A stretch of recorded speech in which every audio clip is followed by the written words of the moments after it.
Então, acho que a dica já foi dada quando eu falei dos métodos, das classes de métodos para a descoberta de processos, né? Nós podemos coletar informações com entrevistas, com oficinas, também chamado do inglês workshops, né? Onde eu agrego várias pessoas para coletar informações, e por análise de evidências, né? E a análise de evidências vai ser o nosso primeiro tópico. Então, o exercício nos ajudou apenas a iniciar nessa fase. A descoberta baseada em evidências, né, ela tem esse nome porque evidências podem ser qualquer artefato ou por meio de observação, onde eu vejo um comportamento, eu vejo uma ação, então eu coleto a evidência de como aquilo é executado. E também pela descoberta automática de processos, que nós vamos ver que sistemas nos ajudam a capturar logs de eventos e que isso passa a ser evidência de passos ou atividades de um processo. Então, nós discutiremos esses três métodos: a análise de documentos, a observação e a descoberta automática de processos. A análise de documentos explora o fato de que normalmente nós temos documentação disponível relacionada a um processo existente. Existem alguns problemas com a análise de documentos. Vamos ver. O primeiro é que a maioria da documentação sobre operações em uma empresa, ela não foi pensada, não foi organizada na forma orientada a processos. Ela às vezes está num nível em que se pensa somente no procedimento e não na sequência das atividades. Ou seja, não se pensa na sequência no fluxo de um processo. Então a documentação não nos ajuda tanto a ver o fluxo, mas ainda é uma fonte rica para entendermos certos pontos do processo. Pense no organograma, por exemplo. O organograma, ele define muito bem as posições, a hierarquia dentro de uma organização. E ele nos ajuda a identificar possíveis partes interessadas no processo, como o gerente de um produto, o financeiro, vendas. Então ele nos ajuda a identificar possíveis partes interessadas. E aí nos ajuda a estruturar as fases de um processo. O que acontece de uma unidade organizacional para outra no transcorrer de um processo. Por exemplo, no caso do revendedor de livros online, pode revelar que o departamento de vendas, o de logística e o de finanças provavelmente estarão envolvidos com a ordem de compra do livro. Um segundo problema é que às vezes o nível de granularidade do material pode não ser apropriado. Nós temos aqui o rapaz vendo um volume extenso de documentação e que pode estar num nível de granularidade, de detalhe, que não ajuda tanto a extrair, como eu falei, o fluxo do processo. Percebam que enquanto o organograma desenha bem a imagem de uma empresa, eu tenho às vezes documentos que resumem partes de um processo num nível muito de procedimento, muito granular. Algumas empresas documentam instruções de trabalhos ou cargos, perfis para cargos, que dá a ideia do que o cargo faz, aquela função faz, mas não mostra o como, a sequência. Esses documentos são detalhados demais para o processo de modelagem. Em terceiro lugar, muitos dos documentos são apenas parcialmente confiáveis. Para um projeto de descoberta de processo, é importante identificar como um processo funciona na realidade, porque documentos não mostram a realidade.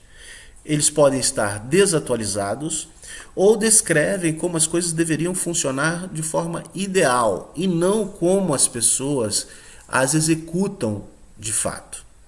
Então temos que tomar cuidado com esses três problemas. Agora, a vantagem da análise de documentos é que um analista de processo pode usá-los para familiarizar-se com certas partes do processo e com o ambiente de trabalho, ajudando na formulação daquelas hipóteses, daquelas perguntas que ele vai levar para investigar como é de fato o processo. Isso é útil antes de falar com especialistas de domínio. O lado negativo é que um analista de processo deve ter em mente que os documentos não refletem necessariamente a realidade do processo, conforme já foi dito.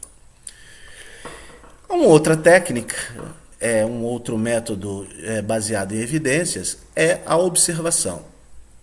Se usarmos a observação como método de descoberta, nós acompanhamos diretamente o processamento de casos individuais para entender como um processo funciona.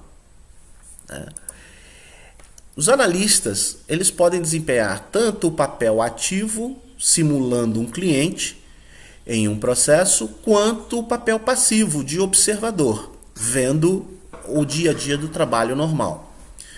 No papel de cliente, o analista de processo desencadeia a execução de um processo e vai registrando as etapas e o conjunto de opções oferecidas.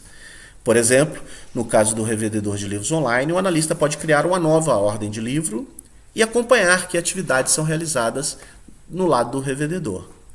Isso proporciona uma boa compreensão dos limites do processo e dos seus marcos essenciais.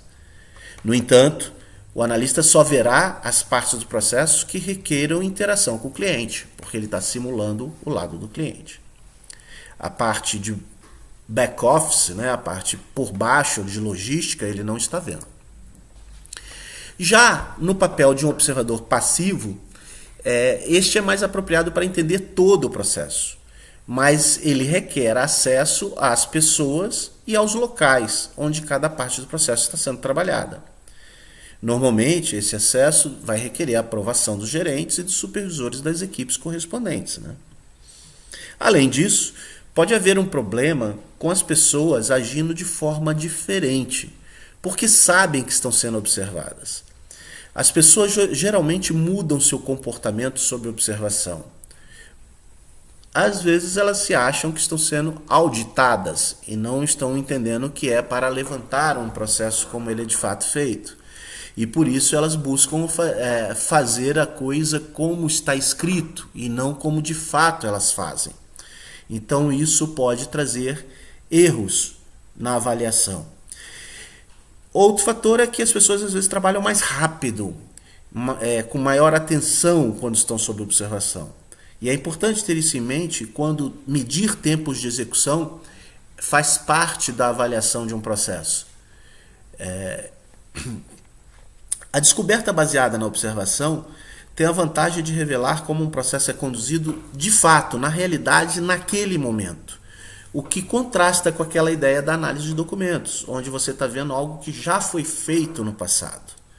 Então, a observação ela captura o presente. Uma terceira opção que nós citamos para a descoberta baseada em evidências é a descoberta automática de processos, que é possível devido ao suporte operacional a processos fornecido por vários sistemas de informação.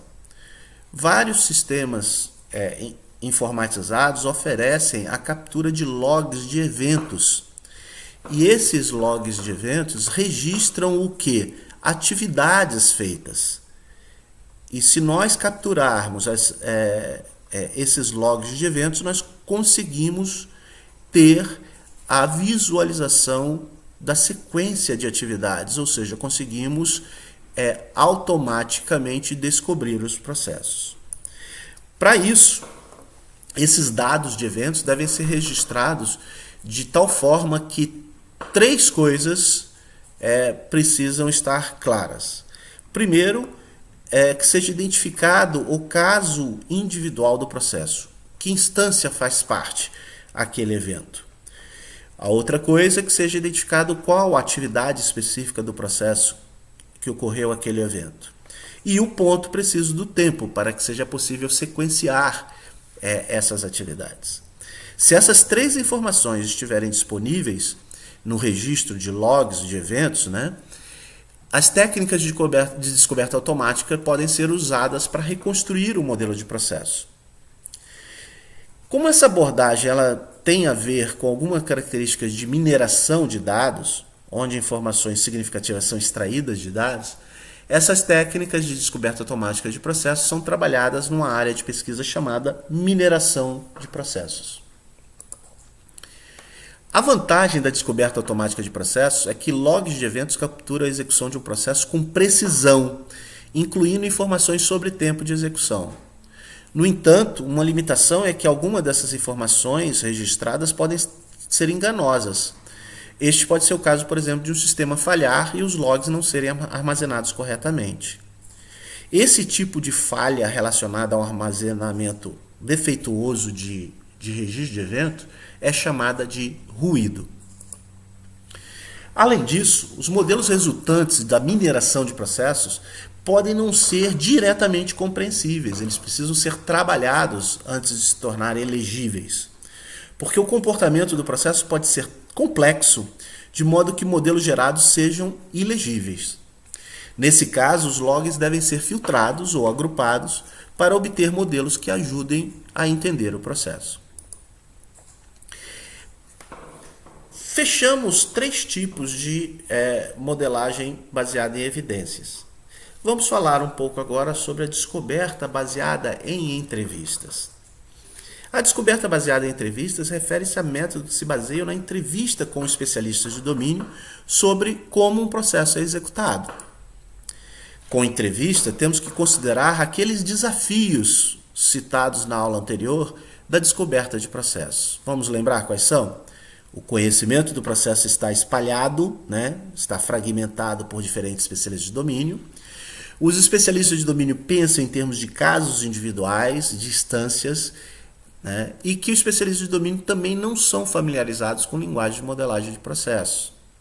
Isso tem implicações sobre como as entrevistas podem ser agendadas e quantas fases e iterações são necessárias. Pensem, vamos pensar numa outra tarefa para estimulá-los a planejar o uso de entrevistas. Considere que o processo de pedidos do seu revendedor de livros online favorito tem 10 atividades principais que são realizadas por diferentes pessoas. 10 atividades realizadas por diferentes pessoas. Quanto tempo você precisaria aproximadamente para criar um modelo de processo que seja validado e aprovado pelo proprietário, pelo dono do processo? Pense num planejamento, faça uma estimativa e continuamos depois com o próximo vídeo, ok?